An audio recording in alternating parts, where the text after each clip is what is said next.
सुबह हल्दिया गवा दिखावा बड़ी सुंदर बिरहा सुने के मिलल उजवन कछुई के पास हो पुत्र बंदर से पैर से चपा के मर गइलन काचे पुत्र काचे पानी भइलन आज हम सब बंदर लगन गौरव गल करे तो कहा जा रहा है धरती पर जब जब अन्याय होला जब जब अत्याचार होला तो कोनो न कोनो रूप में माली के अवतार लेवे के होला उधर से सुने के मिलल क्यों क्यों कौरव पर 5 पांडव भारी पड़ गई का करी बिरहा पर बिरहा चढ़ा दे कि बिरहा का पैटर्न चेंज करी चढ़ा दे ना इने का मास्टर गीत बजौ ले अब मास्टर ई पति छपैया के भाव हो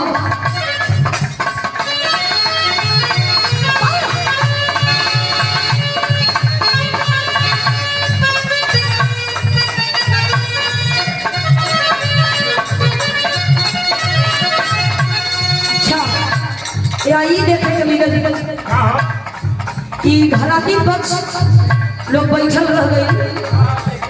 लेकिन बरतिया लोगन के पता नहीं लगल काहे के पता लगी गाड़ी 25-50 गो गाड़ी पेट्रोल टंकी पे जात बा अब बारात लोग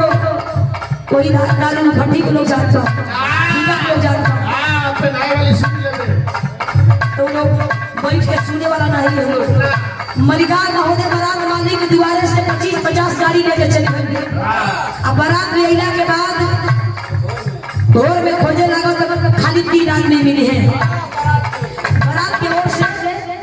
बाराती की ओर से खाली 3 आदमी मिले हैं जिम्मेदारी के नाते बाबूजी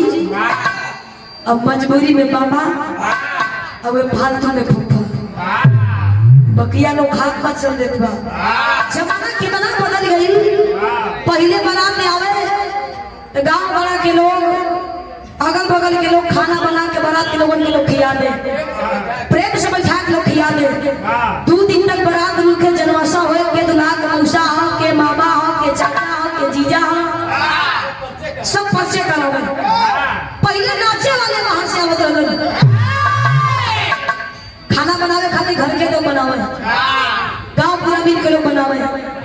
अब सीधा उल्टा हो गए अब बनावे वाले बाहर से आवत बाड़न नाचे खातिर तो खानदान तैयार बा उ जब नहीं कुछ नहीं आवत बा जब के जयमाल होत बा वो नाचत पहले ही कुल ना रहे मेहरारू बहुत वैसे